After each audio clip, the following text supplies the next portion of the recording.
Everything at Auckland Zoo is about conservation, educating, advocating, and we do conservation hands-on in the field and make a direct difference in the wild.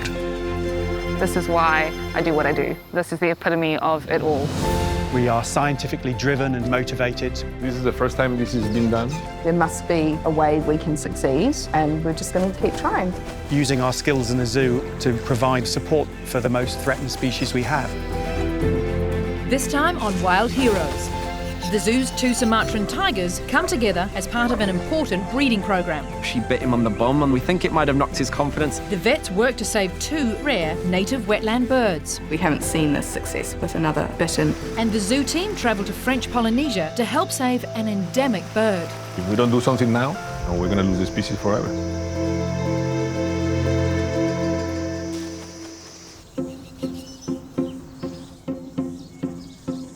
We've got 2 bittern in the hospital currently, which are a critically endangered species of bird here in New Zealand. To have 2 in at the same time is really unusual, and also to have 2 in that don't have injuries. These 2 seem to have just been starving to death. They're wild birds. Some things affecting their ability to find food and might have been influenced by the significant weather we've had. She's trying to strike at me. Of those bitterns that we do see, most of them don't make it to release.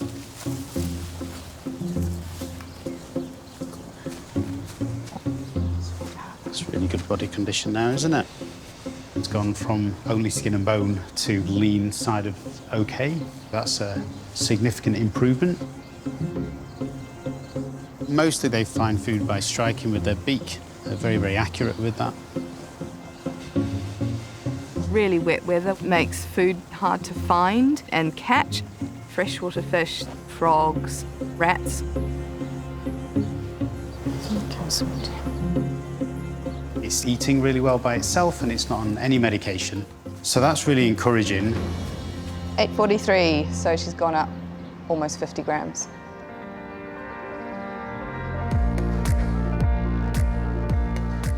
They're quite hard patients to deal with in hospital. They are very prone to stress. They're a master of camouflage in the wild. What they like in their environment is to think that there's absolutely no threats, that no one can see them, and they really don't like being around people. So if you can imagine in a hospital surrounding, automatically there's a mismatch.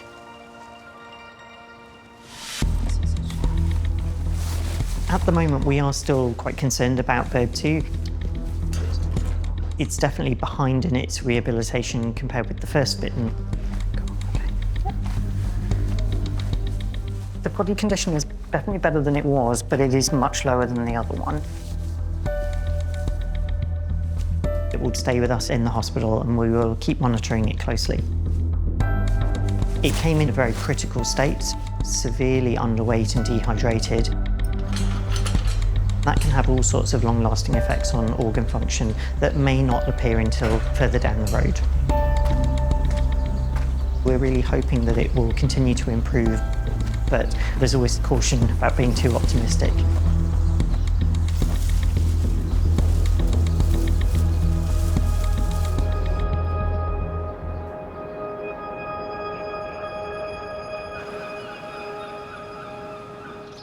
Sadly, this morning we found that bittern 2 had died overnight.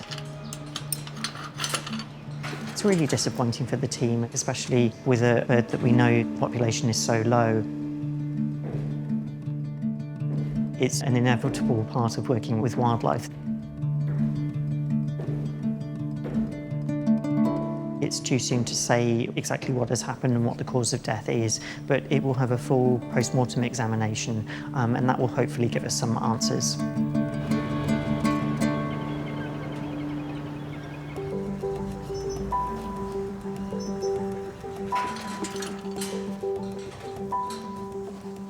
Today we're patching up the first bittern. Doc researchers are going to be putting on a tracking device. Cool, happy. Wonderful.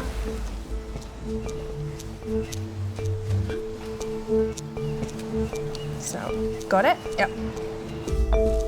This device connects to the cellular mobile network.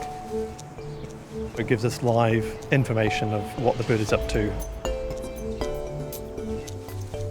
We want to make sure that if we do put them through rehabilitation, the ultimate outcome of them surviving in the wild is a good one.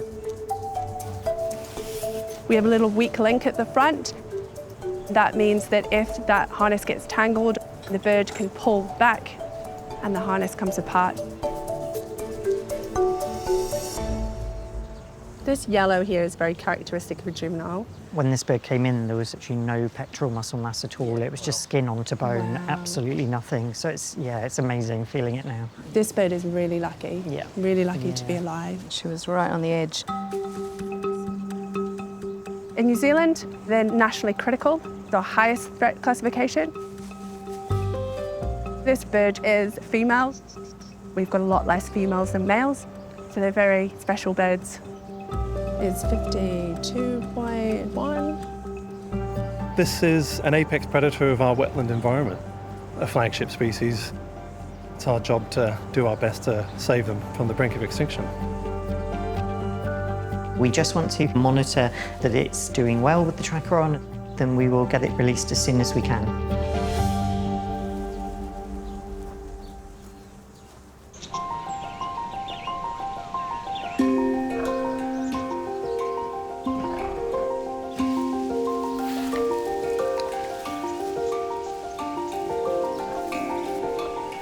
Over the last week or so, we've noticed that Rama and Zana have been wanting to see a lot more of each other. That indicates to us that she's coming into season or estrus. Putting Rama and Zana together for breeding purposes is incredibly important for the international breeding program. The behaviors that we are looking for positive introductions, there'll be a lot of scent marking. He'll do what's called the Fleming response, where they sniff and get those chemical signals. There's a lot of calling to one another, especially from her. The more she comes into season or her peak estrus, he will start to call as well. Tigers naturally being solitary really only would come together for breeding purposes. Being a first-time pair, they've never actually been with another male or female. What we don't want to see is her being very disinterested. She might roar at him, she might growl. We'd have means in place to be able to separate tigers quickly. Even then, it's still that scary moment of when you pull that slide and you put them together.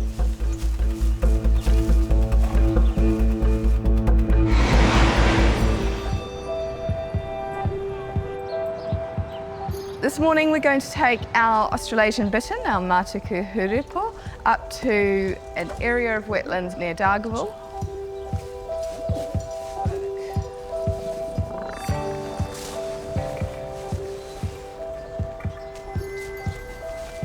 Transmitter's good. Hands are good. She's just continued to go from strength to strength. We haven't seen this success with another bittern before. The females, they're entirely silent, they hide away, they're so unusual to encounter and most unusual to be able to release them and track their movements. So this is going to give a huge amount of data.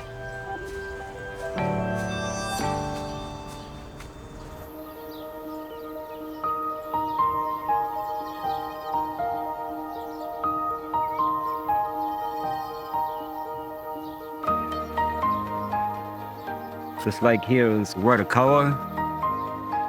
It's one of the most pristine lakes that we've got around this area. It's got lovely clear water, an abundance of food items, and they know there are other bittern in this area. I'm the seventh generation here with DOC and Regional Council who are trying to restore some of these areas. She's probably going to creep out really slowly, so I want her to have somewhere really available to sort of tuck herself away in, but I also really love the fact that she can see the water.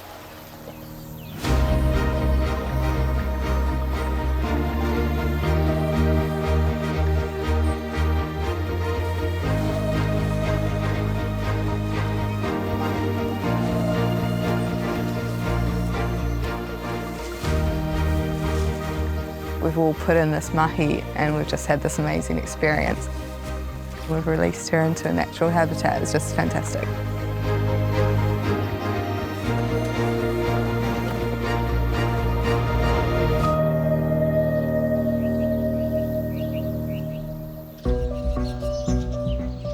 Rama and Zana are at optimal breeding age. This is incredibly important for the international breeding program. They've never been with another male or female.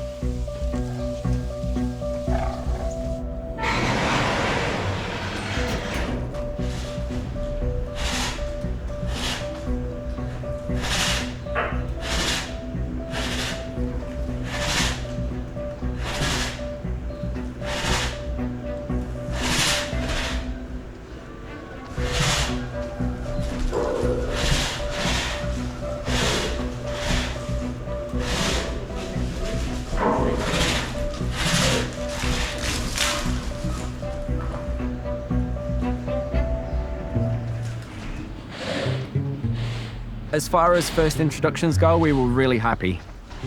They were just like face rubbing, a lot of rolling around, a lot of vocalizations to one another, a lot of chuffing. These are all those real positive signs that we were looking for. She was a little bit cheeky though, she bit him on the bum, so we think it might have knocked his confidence a little bit. We decided to give them the option of going outside, because Rama feels a bit more confident there. His focus was all about her.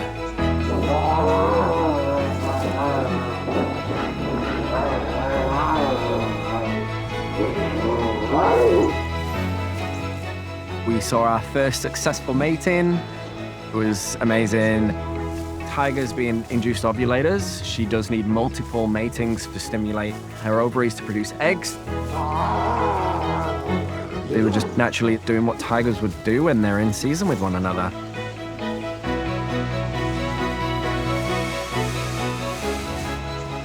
Having tiger cubs spawn here at Auckland Zoo would be an absolute career highlight.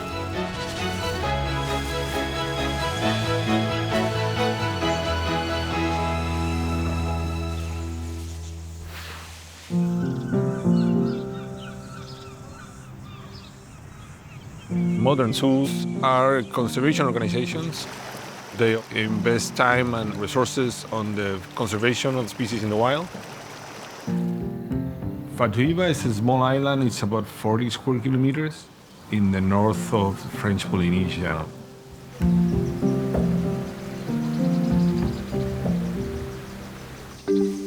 The population of the Fatuhiva monarch is critically endangered. Right now, there's only 19 birds in the wild. That's the whole population of this species. Introduced predators together with cats, decimated the population catastrophically. That's why we are planning to intervene. We're gonna do an intensive management operation. We're gonna be helping boost the population of the birds by pulling eggs from some of the nests, rearing those chicks. That will be a safety net for the species. Hopefully will improve the chances of survival. This is the first time something like this has been attempted.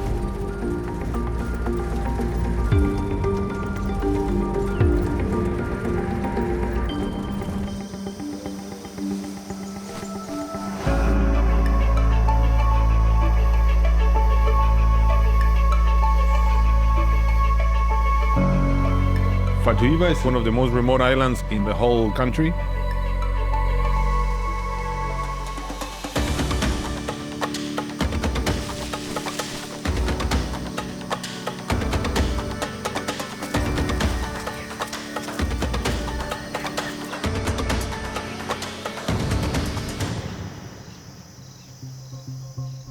Our main partner in French Polynesia is Manu. It's a local NGO who has been monitoring the species. They have been doing all the predator control. We have a crew of biologists and volunteers who work with us to take care of the birds, monitor the breeding pairs, do pest management in the valley.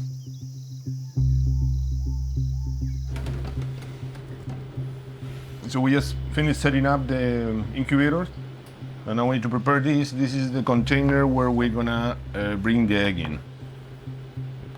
So we're gonna put a glove with warm water in the bottom, not just to keep it warm, but also to give buoyancy, to give cushioning. And then the egg is gonna be inside this container with a filler of cotton wool.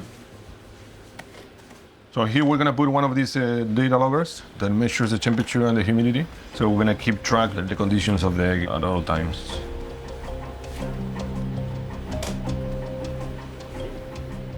So far, the work from sub-manual has been able to stop the extinction process. However, that's not enough to recover. The numbers are still really low, really critical. It's a lot of challenges, there's a lot of unknowns. We are learning every step of the way. We are applying the knowledge that we have from the zoo to the direct conservation of the species. We are responding to a conservation emergency. It's a rescue operation. We don't do something now, we're going to lose the species forever. We are in Fatuhiva Island. We came to collect the egg of the Fatuhiva Monarch, the critically endangered. We're going to be helping boost the population. Here is very slippery, we have to be careful.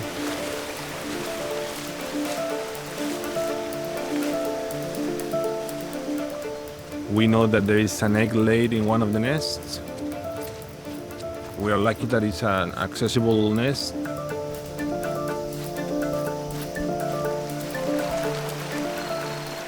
You can see the nest? Yeah, You see. there it is. Oh, sorry.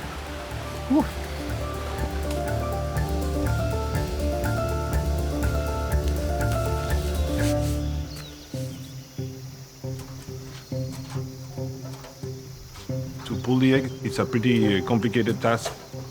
It's 9 meters high. It needs to be really vertical below the nest. And that's not easy with this terrain.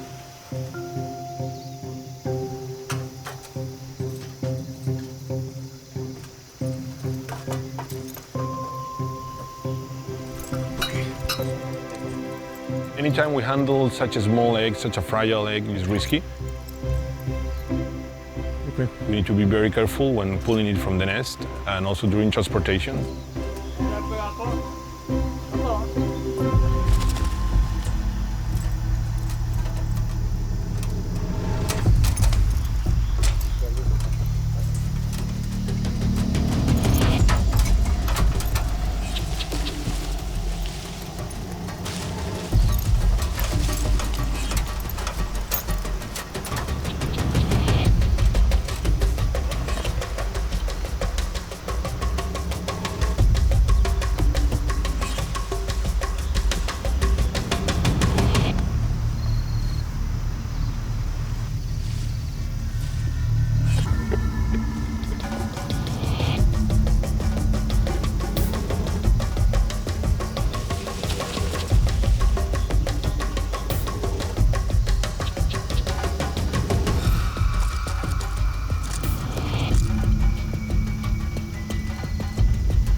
Okay, you got it.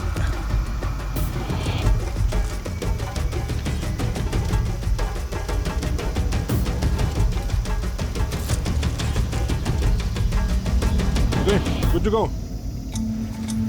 We will walk it up to the end of the trail and from there by car to the incubator room. During the transportation process, it's really important that we keep the egg steady, that it is not shaken, that it doesn't suffer strong vibrations, because the embryo is very susceptible to these movements.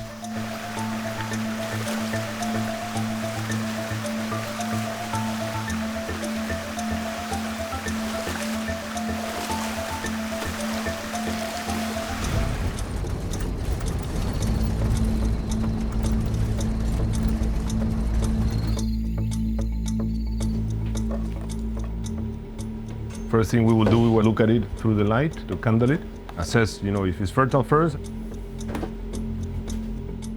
There it is. Want to switch off the light, please? Okay, it's nice, it's fertile. Is your derm cell horizontal? Okay, that's good. Light, please. We will get a weight. 455. and after that it will go into the incubator. Done! Well done. So we have a new fertile egg in the incubator. It will take 5-6 days to hatch. This is the beginning of the intensive management program for the Fatuhiva Monarch. The relief is safe, looks good. So many things also that it could go wrong, but hopefully everything goes well.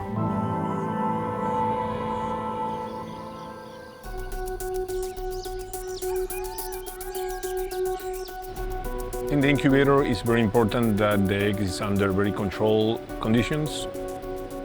There are 3 main parameters that we will use in the incubator: temperature, humidity, and the turning of the egg. The machine maintains the egg between 35 and 38 degrees. The machine has a timer, and every 2 hours it turns the egg for 15 minutes, and that way it rests in different sizes every time, and that helps for the embryo to absorb the nutrients around it and to develop properly.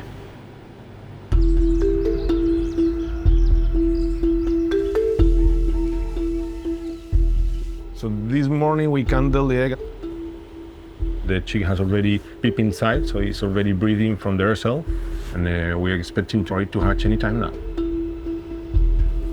We're gonna move it to the brooder, which will have very similar conditions but a higher humidity and a slightly lower temperature, and that will be the best setting for it to continue. There you go, done. And they will stay in there until it hatches, hoping everything goes well.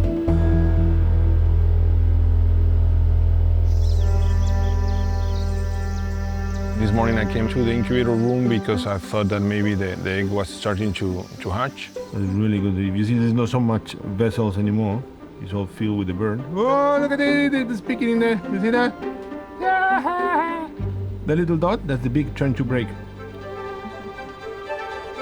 Whoa, now it's breaking by itself. Oh, the crack went all the way to the end. Yeah. So good.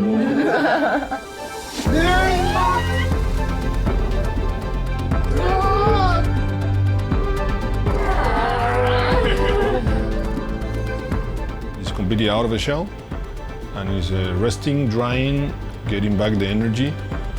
We will apply some iodine into the umbilicus to prevent any infections. As soon as the bird is ready, we will start feeding it. This is a long-term project. This is just the beginning. What is important is to add now. Hopefully, it really changes the fate of the species. Next time on Wild Heroes, orangutan Daya moves from quarantine. To see the other orangutans, that's going to blow her mind. The vet team work to save a critically ill sea turtle. There must be a way we can succeed. Giraffe Karaka gives birth. We have another little baby coming. It's exciting for the whole team. And Auckland Zoo returns rescued Kapatia skink back to the wild. Letting them off to survive on their own. This is the life they should have.